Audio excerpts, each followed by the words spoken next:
Today is March 19th. I'm in Victoria, BC, and I'm on my way to interview Dora LeQuesne and Violet Sinclair about growing up in Trout Lake City at the turn of the century.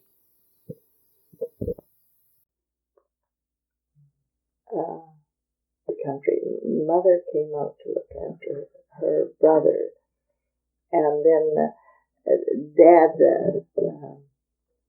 came along and decided to take Mother up into the Largo. Your father was a Canadian by birth, or his father was the Register General of Dublin, and there were 14 in the family, and 7 of them came out to Canada, and the other 7 stayed in the old country. So there was Otway and Walter and Henry and quite a few of them out here. Mm-hmm. And I think Walter went into the Trout Lake area. He was there for a while. And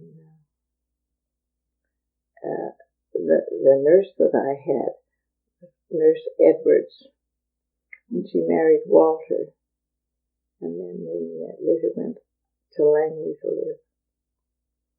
And when I was born, Nurse Edwards was the nurse, and I think I was born at Trout Lake, I think because she was an overseas nurse. Mm-hmm. But I had Dr. Newcomb, mm-hmm. But we knew Dr. Robinson well because Mother was very friendly with Mrs. Robinson. Mm-hmm. And she had a little boy, mm-hmm. And the boy died of meningitis, mm-hmm. in Port Moody. Mm-hmm. Robin Robinson. Mm-hmm.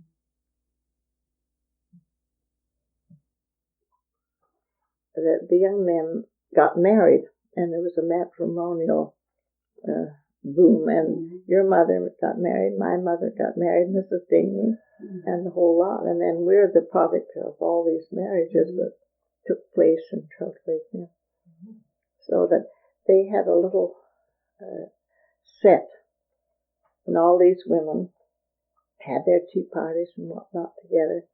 And I remember your mother telling me that they went to Mrs. Barr's to have a tea party, and Mrs. Barr's wasn't a very good housekeeper. And your mother decided that she needed her curtains washed, you see. And after a while, she thought she'd better tell her that she would wash them for her. And Mrs. Barr's was so upset. She never forgave your mother for wanting to wash her curtains. But I laughed about this little story she told me the last time I saw her. Mm-hmm. But they had a regular little,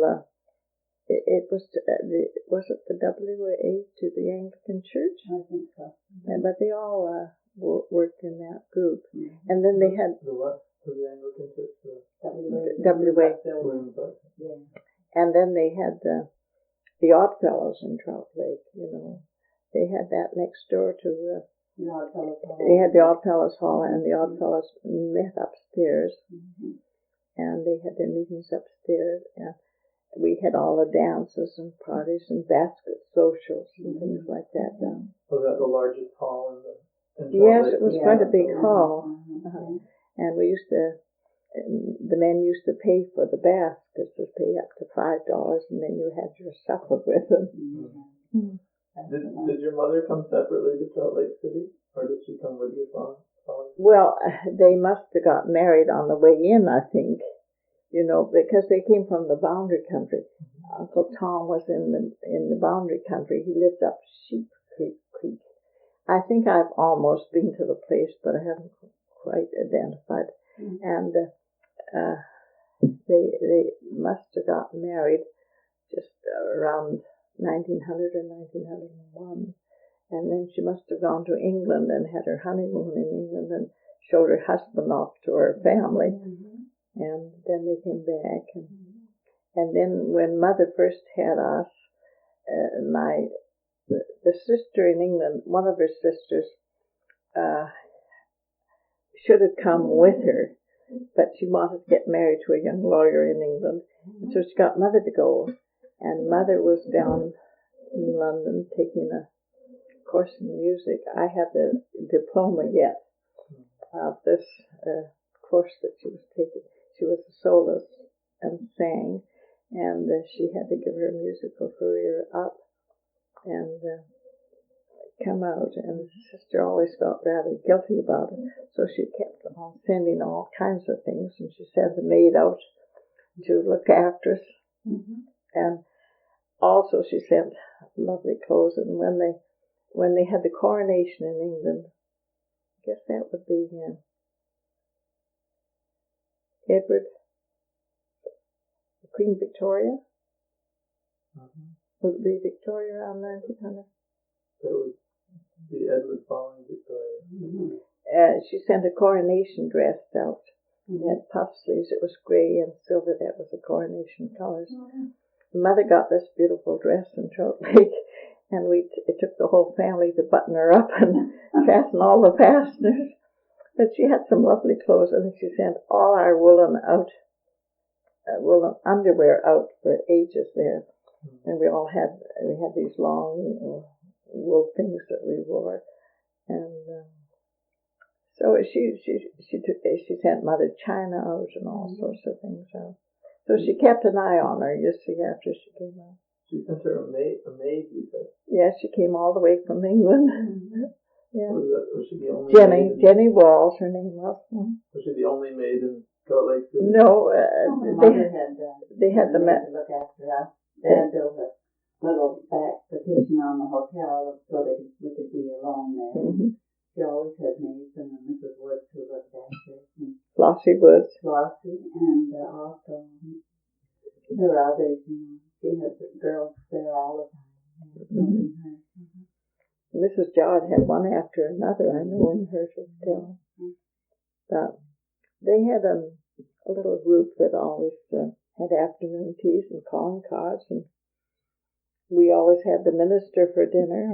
Mother would make a great big roast beef dinner for him and entertain him for dinner.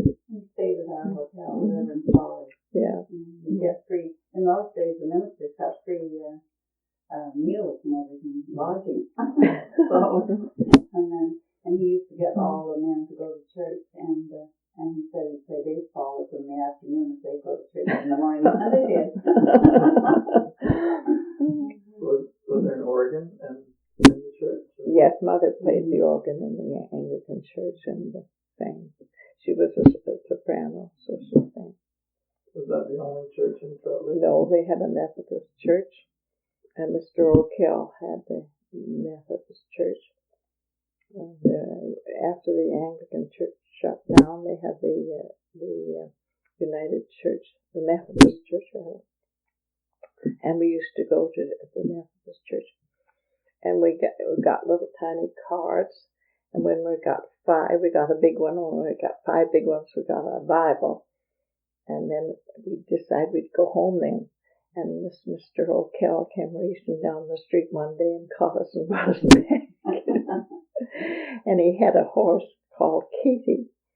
And if you could catch this horse, you could have a ride on him. And it put down its ears, and it just went for us when we went to catch it. We had to put oats in a bag and put them all over his nose. And Katie used to chase the life out of us, and we couldn't catch Katie. And if we could catch her, we could have a ride. I remember that man so well. And the Rogers lived next door to this man. And then Stobart lived just on the other side. On Halloween, we put a board over his chimney so the smoke wouldn't come in his windows. Kids were full of mischief in those days.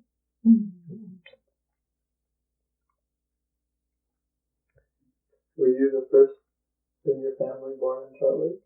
Yes, I had one sister. She was born there as well? Yes. Yes, when he was born there. We were both born there. Were births unusual in Trout Lake, or were there numbers? Well, there was this explosion of everybody getting married at the same time, and then all these people had the children there. And they all grew up together, you see. You had a social time for there was prosperity at that point in Trout Lake, and I think some of them stayed and some of them went out after the decline of prosperity. But at its peak, we had everything going for us, I think, there. How many? You went to school in Trout Lake? Yes. But there was just a one-room school? Well, I have pictures of it in there. But there was one school ahead of us. And Bipon went to that school, and your aunt went to that school. Lily, yes. Their cousins, yes. So there were two buildings, one for the older and one for the younger? No, there was a school before. There were two schools, and now there's three, isn't there? I mean, there are three different schools. And we belonged to the second school. And your aunt belonged to the first one. My cousins. Yes, your cousins. Your Uncle Billy. Yes, I remember. And he went in there. Andrew and my dad brought him in, and he built houses. He must have built a lot of houses up there because there were a lot of nice houses. Yeah. And I think I have a picture of the hospital. And it had a little fence around the roof, just a little square thing around it. I don't know that he built that or not. Well, it was But he went up in a row, fairly soon after that. Yeah. I think he moved out when things sort of started to decline. Went down. But they were always expecting it to come back, and they kept looking for the day when it would, it would boom again. But of course, when our hotel burned down, they didn't rebuild because time was getting Well, I short. can remember your hotel and all the burnt area there. And I got the children one day to build a path, and I was in charge of this crew. We built a path through the woods from the hotel to Mrs. Burrell's, just for the fun of doing it. And here we were all slugging, cutting the trees down and everything else to get this path built. They used to blaze trails in the early days, and they didn't have paths, and then the government came in and made paths all over the place to the mines and various places. And we'd seen them doing these paths, and children imitated the others who were in blazing trails. Did your father's work take him away a lot in the mountains, or was he busy surveying the town site? He was all over the place. And Uncle Tom came with us to Trout Lake, and Uncle Tom brought us up as I can remember Uncle Tom being around the home more than I can my dad. And we were like his own children. Dad was away at the mines, and I think he was working on the railroads and town sites and different things. He's worked for a long time for the government. He started here in the days when they had the bird cage here, and he took his exams in the bird cage. So he was one of the very early surveyors. And during the Depression, there were only 2 surveyors working, and Dad was kept on at that time. And I remember he had to inspect the other surveyors and see that their work was all right.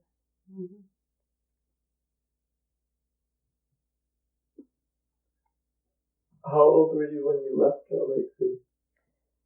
Came down here in 1909, and I was born in 1903, and we went back each summer. Was that because your father was surveying in the area? Oh, likely, yes. He came down to Victoria to be close to the pavilions, you see. And he was located in Merritt. He worked all around Merritt, and he's been worked around the boundary country, and in the Alaska boundary, and Fort George, and Fort Fraser, and a lot of places up in the north of BC. And he was working up the Liard. He worked on the Liard River. they had one of the canoes upset there, and with a man drowned, and they put a plaque on a tree, and that was the photograph. We had that photograph for a while. And Pat Wilkie, his nephew, went along with him, and he took his examinations too. So he became a surveyor. But Dad was on the board and set the examinations for the young surveyors. And they made it rather hard in those days because they kept the number of young surveyors down. They didn't want too many surveyors around, so they were pretty hard on them, I think. You go back every summer until you were how old? Well, we must have been going every summer pretty early. Went back a lot. I trained in the Vancouver General, and of course in our holidays we would go up there. And then I went to the University of BC. I got the combined nursing course, and then I went down to New York University, and got my master's. And I worked a little longer than that. I worked till I got on my doctorate level. Education and administration in nursing, and I wrote the preliminary comprehensive on it. And then I had a job at the World's Fair and nursed for Standard Brands at the World's Fair. Then I came back and got married on the way home. I lived out at Galwood. And what happened after that? I think I was in public health then, and I worked for a time there, and then I went to Chilliwack, then I went to Lillooet, then I went back to the prairies and worked for a while in the prairies, 6 years or so, then I came back again.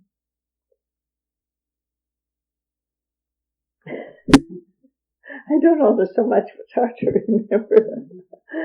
But I've been nursing off and on practically all my life. I think public health. Federal public health. In the Squamish, was it the naval shipyard? Yes, I worked 11 years in the dockyard for the federal government. Did you keep in touch with each other overall? Yeah, we seemed to. We missed a while. We lived in New Westminster. I was raised there, and it wasn't until we came to Victoria that we really. But for years we've been. Well, we went in 68, and then 5 years later in 73, and then in 78, within 5 years, we were intending to go in last, but I had a bad foot. And the year before, I think they took us in the last time, didn't they? Yeah. And we always planned to go back. Were you the exact same age in school? Well, let me see, January, so the 2 months difference. She's just had her birthday. I just had my birthday, and Dora has hers the 20th of February. So I have another. So you started school together?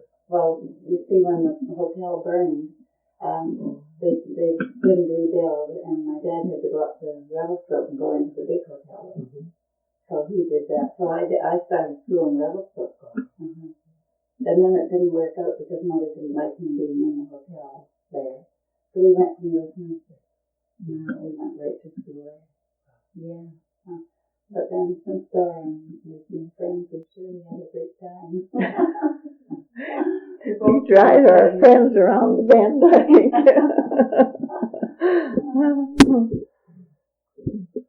Well, it sounds like Trout Lake City had a very active community life in those early years. Oh, it did. Well, I think with this explosion of young people getting married and having all their families there and prosperity for even a little while after we were there, that it just had a great thing going for it.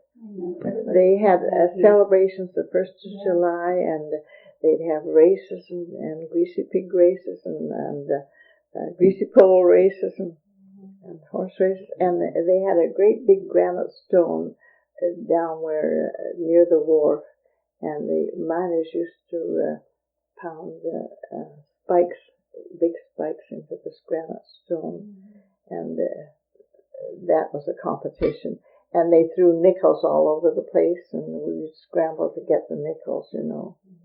So they had a lot of excitement there.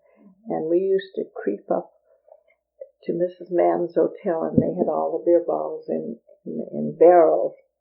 And we'd get these beer bottles out of the barrels and sell them back to Mr. Madden for 15 cents. But I don't think you did all the mad things I did. I think you were a little bit more. We went back to the summer, but no, as long as Grandma had. Well, I went with the boys, and I did everything that the boys did, and we'd run. We had, they were in the chivalries and the all the games, run, sheep, run. And we had a big rink where we had ice in it. And I started skating on those little runners, you know, the four of them. And pushing a chair. And Stuart was in charge of flooding the rink. And he said, "Now, I don't want you to go on the skating rink." And so what did we do? But I'll go on the skating rink. And he took an axe and went from one side to the other and chopped a trench right across the rink just to stop us from skating. And they used to take the snow down with a big wire that was right over the top of the roof and pull it this way and this, get it to slide off the tin roof of the rink. Oh, it was a covered rink? Yes. Huge. And they had hockey matches in the air. Oh, they had everything. That Garrett boy was a hockey player, I think, yes. Did she tell you that? Yes, I've seen a picture of the team. Yes, yeah. Well, everybody was so community-minded that everybody helped and did things. There was no such thing. They had a masquerade one night, and Mother decided that I had to wear Charlie's little suit. This is the one that got put up in the school as the dump. And I was to be Little Roy Fauntleroy. And Charlie wet his pants, so I didn't want to have this suit. So I was pretty upset about it. And I went down to the skiing rink with the dog pulling me in the box all the way down there, you know, on the sleigh. And I remember that masquerade. We had a big time. Halloween party. And we burned Guy Fawkes at night. Guy Fawkes was burnt in front of Mrs. Child's hotel. And all the kids came out and celebrated Guy Fawkes. And it was the 5th of November. Was Maddie Gunterman photographing events like this? Was she an obvious part of the... No, Mattie was completely down. You see, the Trout Lake people didn't mingle with the rebels, with the beaten people. It was Trout Lake proper, and Ferguson a part of it, but you see, transportation wasn't the way it is now. And when we had a birthday party, sometimes we would go in a sleigh up to Ferguson, or we'd slide down the Ferguson Hill in a sleigh. But for the most part, the Trout Lake people kept to themselves, I think. Were there families in Ferguson? Oh, yes.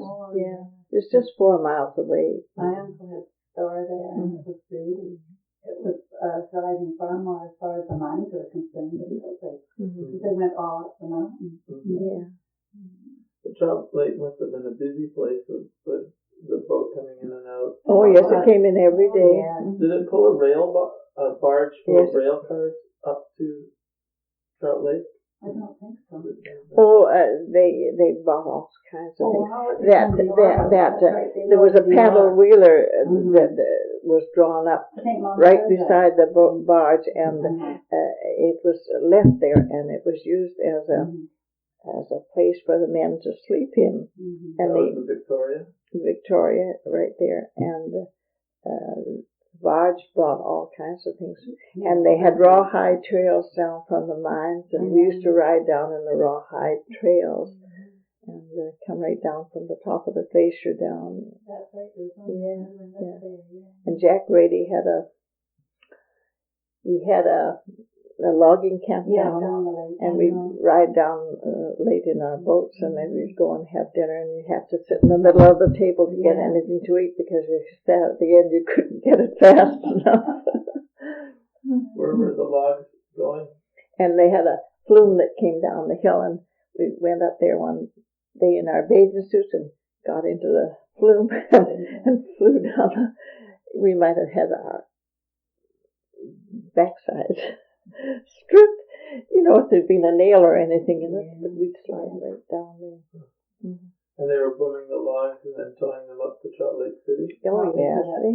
They had several camps down there. They had a lot of logs that were transported down. Were the men in the camp men from Trout Lake City, or did they? Jack Rady was one man that had the logging camp, and we went often to the logging camps.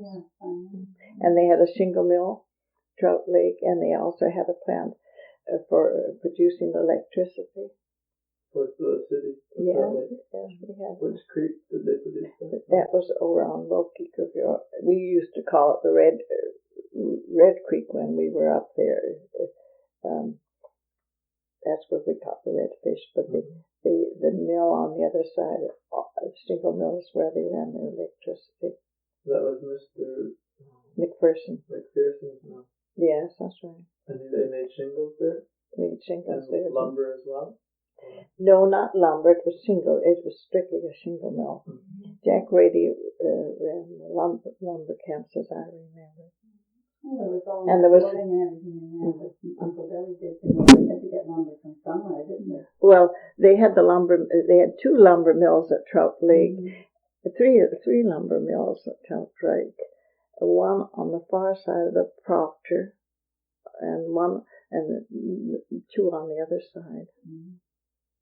We used to climb around in the mill after they left there to get birds' nests up on the rafters. Mm-hmm.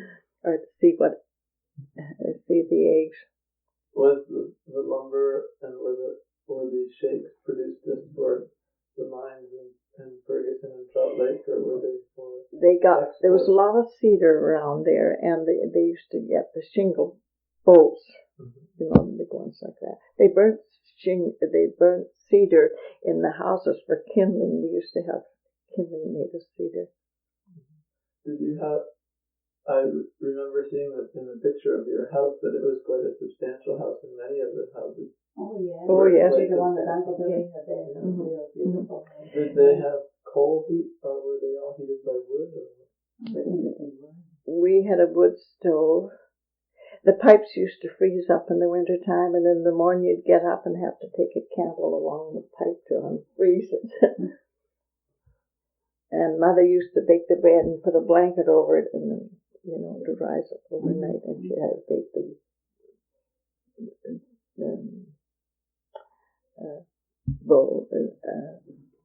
pan of brown bread and another one of white bread. And they kept their fruit in the cellars, and they were sometimes flooded, and you'd go down and hear a frog croak or something in the cellars. Trout Lake City is on fairly low ground. Did the houses have basements? Or? No. Ours used to flood, and the jam was up on a shelf, but you lift a trap door to go down, and you'd take off a little bit of mold now and again off the jam, Because we lived in a hotel, so it was different. And then when it burned down, there was a log house on my grandma's place, and I went and lived there for a while, but not very long. And then we went to the Ferguson house. Jack. Do you remember Fisherman Jack? Yeah, you've heard about him. No. He lived in O'Brien's house after O'Brien's left there, and he was at our house. We were building a tennis lawn, and there was a hornet's nest, and the hornets got me, and I was just alive with hornets. And he came along, and he was as drunk as could be. And he said, the hornets won't hurt me. And he went and sat on the nest. I remember him sitting on the nest. And he was so drunk that he didn't even feel the hornets. But he was the man who they call Fisherman Jack, and he used to go out and catch a lot of fish. Well, fishing was wonderful. Yes.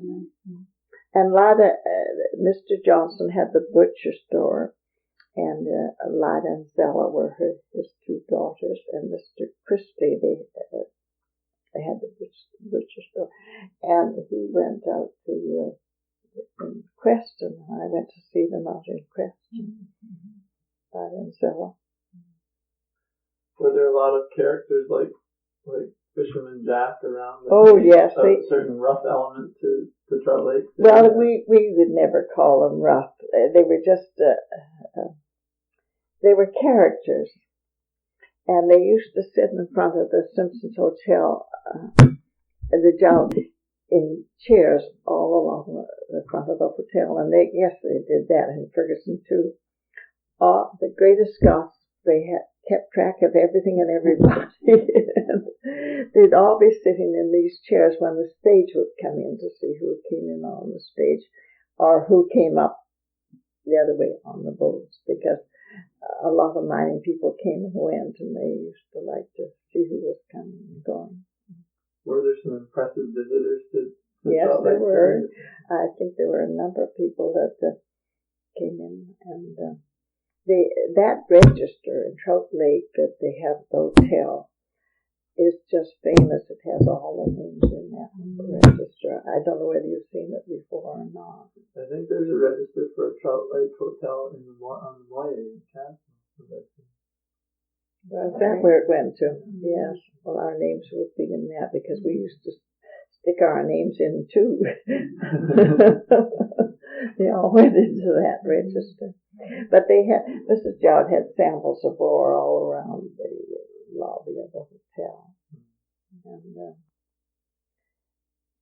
And she used to talk a lot about her mining, so as little children we used to sit around and listen to her.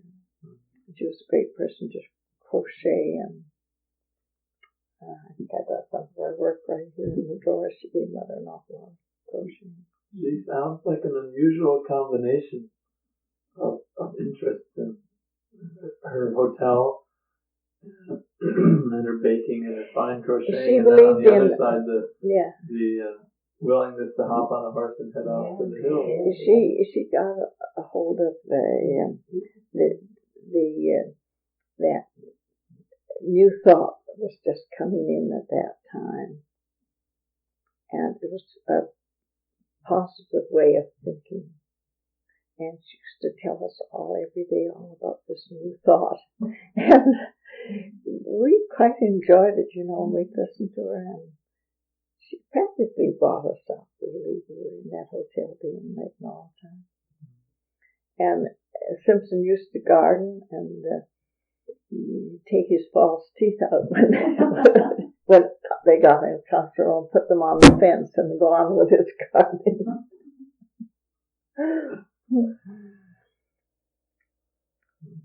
I can remember all the little silly things, rather than the historical part. And we had a flood one time. An avalanche came down at Ferguson, and Christmas Day we were all having a beautiful dinner at Mrs. Jow's, and the river started to come up and up and up and up, and we thought it was going to go over the banks, and it was a big avalanche that come down further up the river. And we stood there and watched that thing, and we thought it was going to come right over the banks, right in front of the hotel. We were all pretty frightened. And we used to watch thunderstorms from the balcony there, when the lightning would strike and fires would be all around.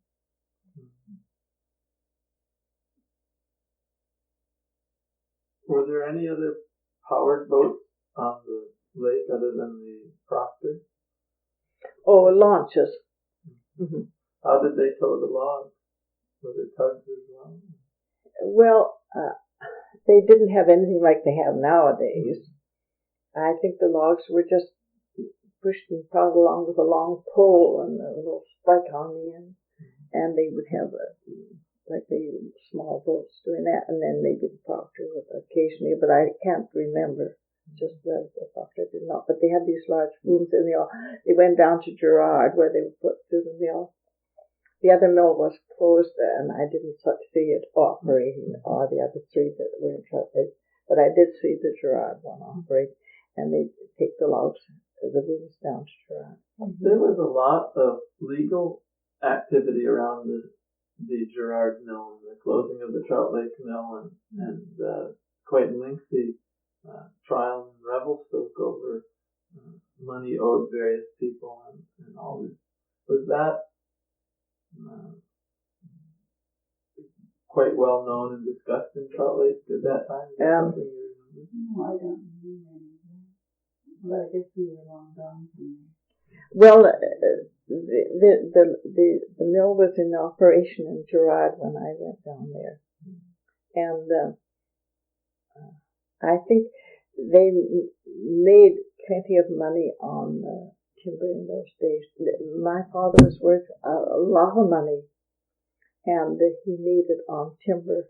They instead of paying him money, they'd give him land, so he had a lot of land, and the people weren't able to pay it, so that's the way they did. Your father would do surveying work? Yes, and then accept it in land, so he had a lot of land. He had 11 properties when I went over to Vancouver once, and I went around to every single one of them in Vancouver. And one was on the corner of York and Toronto. There was another one over in North Vancouver, and they'd all gone for taxes. And he was going to build Mother a beautiful home in Vancouver, and we had the plans and everything. And this is the one on York and Trafalgar. Mother wouldn't go. She didn't want to leave Mrs. Jowett, so she didn't want to leave the Trout Lake area. And he also had one at Revelstoke, and Mother wouldn't go. She preferred to stay in Trout Lake. But she did eventually decide to move to Victoria. Well, they came down eventually because Dad just wanted to be near the building. He located just a block away. We lived under Harbour Towers. That was where our home was.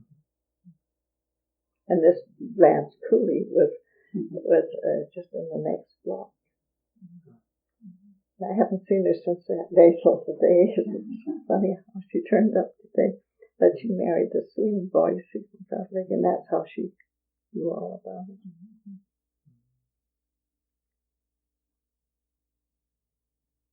You mentioned something about water-powered washing machines? Yes. I didn't quite catch that. Well, the water came out of the tap, and it went through the motor, and it started the motor, and then it washed the clothes. Oh, this is just and Mother had her machine out in the garden, and that's how our clothes would wash. You had electricity as well, electric light? Yes, and when the electricity, it went out all the time, in and out. We had lamps, those glass ones, and gas ones. We used to go down to Gerard a lot because Louise Berrigan was our neighbor at Trout Lake, and her father had the hotel and Mother, and her mother was an alcoholic, and he was a French Canadian, and she used to drink quite a bit. So we were with Louise a lot, or Louise was at our house. And I think when our house was burnt down, she burnt her own house down, and I think that, what's his name?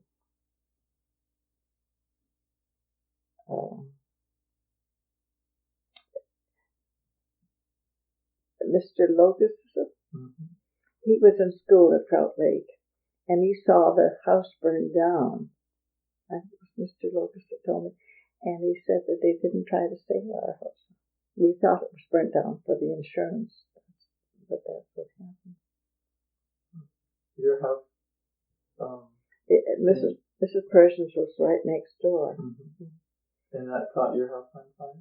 Yes. This was after you... You'll have to ask him, but I think he told me he was there.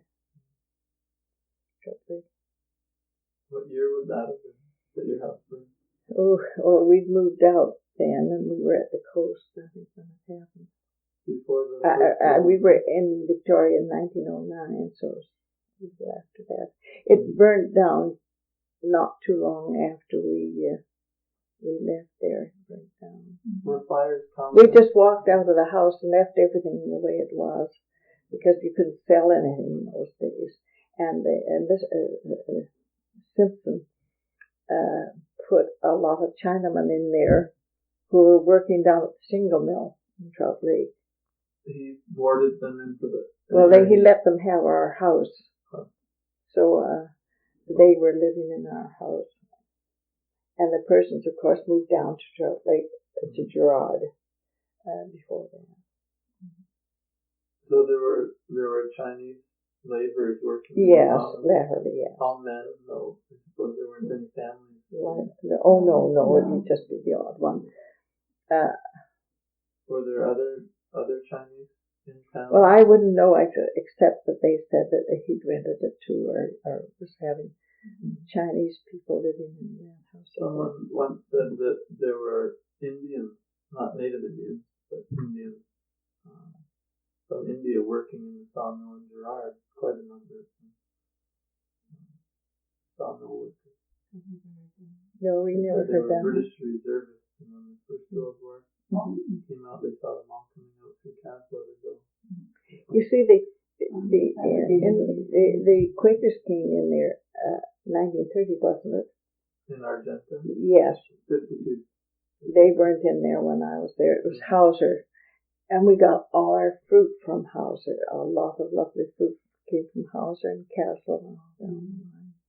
There were also farms in the vicinity of Trout Lake. Between Trout Lake and Beaton. Oh, yeah. Oh, yes. Yeah. The last time we went up there, we saw a cabin and an apple tree, and we got out of our car and got the apples, and we got a bottle, I think that was on the ledge there, or at least we saw it. Oh, yeah. We went up to the Bennett Dam. So some of your food was right from the local area? Were there farmers people who made their livelihood? Oh, yes, they had about half a dozen ranches on the way from Trout Lake to Gerard, to Beaton, and we had our milk delivered from one of those farms. And Glenn's had a farm, Billy Glenn, and yes, I remember, and Mrs. Craig lived. Mrs. Lamphere and Mrs. Craig lived on one farm just beyond Glenn's. And then there was an orchard further down. You had earlier spoken about an orchard. Was there a large orchard right in? Oh, they sold apples all the time around there because it was a big orchard where we found the apple tree. The last time we went up there, that was just not too far from the school. And we went to get the apples, and there was bear dirt all around the bottom. We didn't. We couldn't even get the apples, and then we thought the neighbors were looking at us, so we didn't steal any more apples. Do you remember who planted that one? Yes. Maybe you do. Oh dear. I think about it in the middle of the night. I knew him so well, but he sold apples, but we always had a cache under the sidewalk of the school. We used to get them. Yes, he was a grower of apples. He actually had a beautiful orchard there, but they were mostly apples. And currants and gooseberries and things like that. Was he an Englishman? No, I think he was Swedish. There's quite a number of Swedish and Norwegian people up there. Your family are all Swedish. They all came from Sweden. Yes, and they used to make skis for us. We had little skis up there, and we used to ski all over the place and snowshoe. And the skis were made out of the birch tree. And the Scandinavian, Johnson used to make skis, but there were 2 or 3 of them that made us skis, and we had these skis to go around them. So we did all kinds of cross-country skiing, and we came down. They used to come down from the Lucky Boy in barrel hoops and spades and shovels. They'd just sit on those shovels and come down. But I think they were quite clever at their skiing. And, of course, Dad always had the snowshoes. A lot of snowshoes. They went everywhere on snowshoes. The winters were long and snowy in Trout Lake. Oh, they were. Yes. Yeah. I went to Ferguson. When we had our birthdays, we had a sleigh ride, and Mr. Craig would fill the green wagon with straw, and we'd all line up in that and go to Ferguson. That was our tour, our treat. And then we'd come back to the hall and have a birthday party in the hall. And Jean had her birthday the same day as mine. Oh, she's younger. And she would sit at one end and I'd sit at the other end. Mother would make me a white cake, and Jean's mother would make her a chocolate cake. Craig, yeah. She'll tell you a lot. She's worked in the museum at Langley. Is she still? She's one of the Mrs. Craig is one of a large family, and she's a Valentine. And I'll tell you, her brother lives on Gabriel. Isn't that island just across from Courtney? Gabriel? He's retired there, and he's written a book on trucking. Andrew Craig. Oh, he's Andy Craig's son, yes. Not, he was younger than the other. And one sister died of diphtheria. I was at her death when she was in Vancouver. Vancouver. And Doris took her 2 children and went out in the English Bay during the last Depression and drowned herself and her 2 children. And she was married to a veteran, and the veteran, I guess he didn't have much money, and she couldn't get work, and she just went out and drowned herself. She had a little place at Marpole and one at Sullivan, and the place at Marpole, I still see their little shingled house as you go around the area.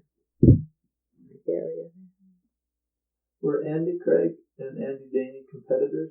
They fighting for the same business and always rivals, or were they?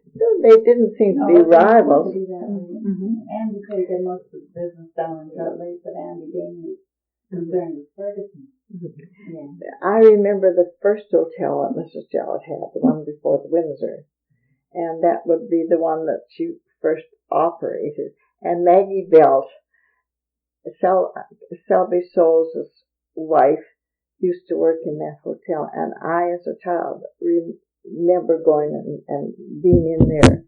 And there was a little outhouse at the back. And when Simpson moved to the other hotel, this little place was still standing. And if you come up the alleyway, there would be Simpson with the door wide open, sitting there. And we used to see him sitting there.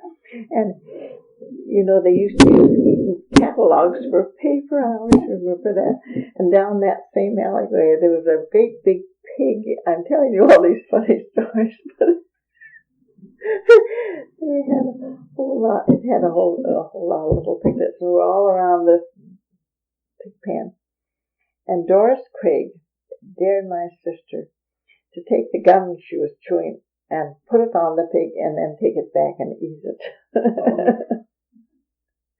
And then we went out after spruce gum. We used to cut little places in the trees and chew the spruce gum. But of all over ragamuffins.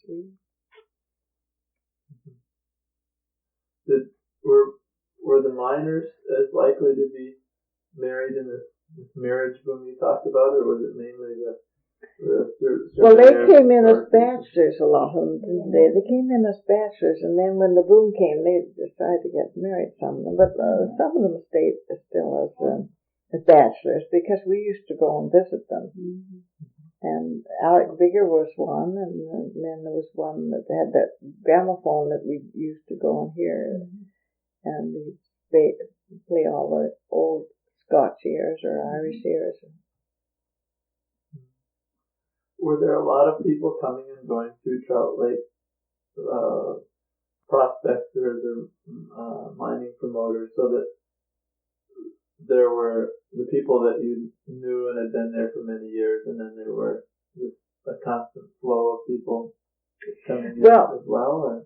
They came in with ideas of how they were going to promote any of the mines that were in there, and I think they came speculating, and there was quite a lot of mining going on after the boom, really, from time to time, as people looking at the property.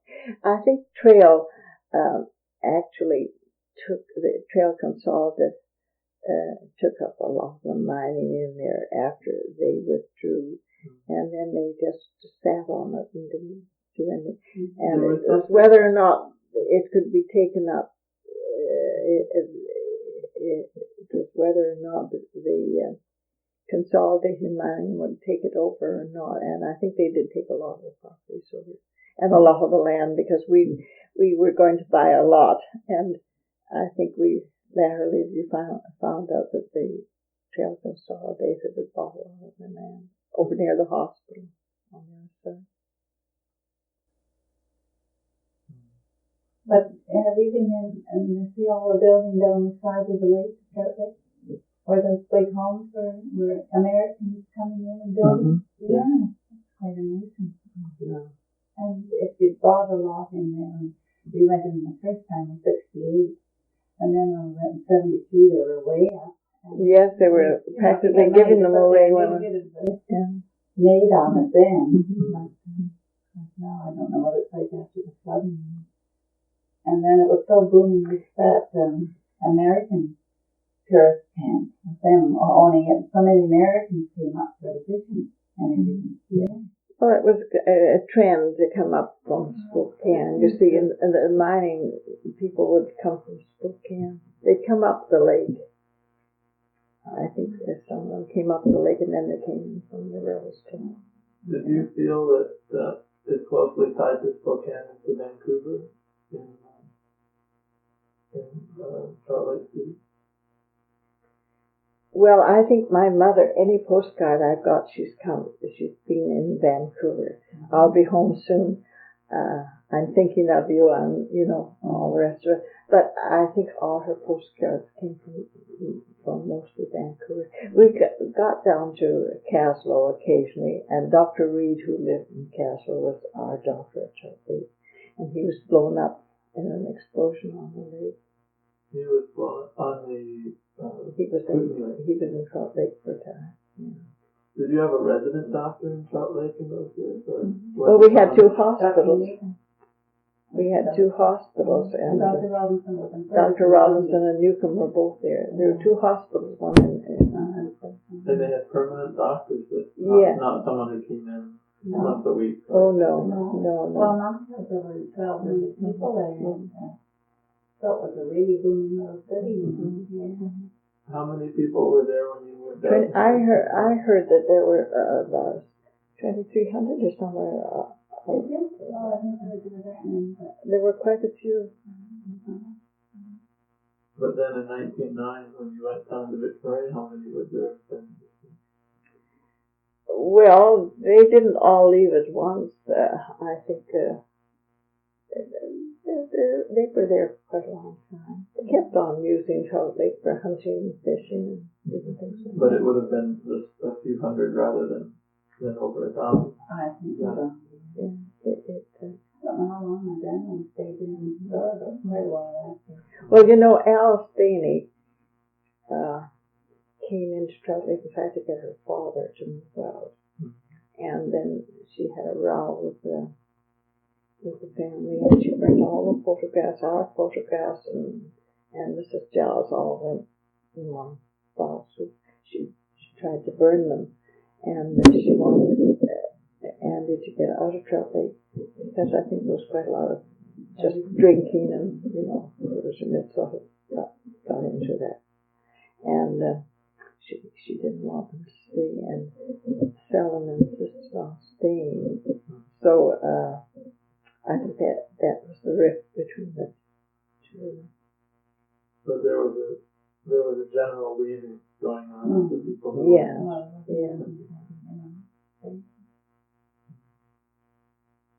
They wouldn't have any welfare or anything else up there, you see. They have to be there.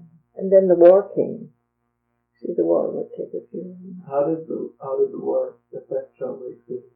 Did it take away a lot of the prospectors? Well, that was in 1914. I'd be down the coast then. But that Stuart I showed you, and I don't know whether the Okie boys were in the war or not. I can't remember. Would you row to Girard? Was that a road? It was 22 miles down the lake, and we drove way down to 9 miles or 10 miles.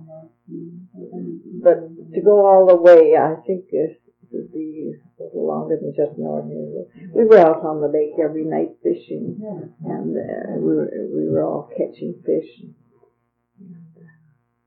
We used the lake a lot for picnics. We went down to Cottonwood Cove and 5 Mile Point, and we'd have picnics. And the whole town would go down there, take their food and go for the day. I was down at 5 Mile one time, and they took a lifeboat, I guess, and it had a hole, a bung in it. And on the way back, this thing came out and scared us. But at that time, there had been a thunderstorm, and the trees were beginning to fall, and the lake got very, very rough. So some of them went back by trail, and the little Christie boy had a tree fall on him, and it severed his tongue right in two. And they had to take him out to Nelson to get us prepared. But we all got told. Some of us got home by boat, but some went by the trail. Why would they have taken him to Nelson? That the doctor and Trout Lake in the hospital. By that time, the hospitals were told all the people that were sick were taken out on the barge to Nelson. And Roy's mother, I saw her when she was taken out. She died of cancer, and I remember them taking her up and saying that her mother, at least they took her out, and she had a cancer. And I remember them saying it was as big as a quart sealer. That's the way they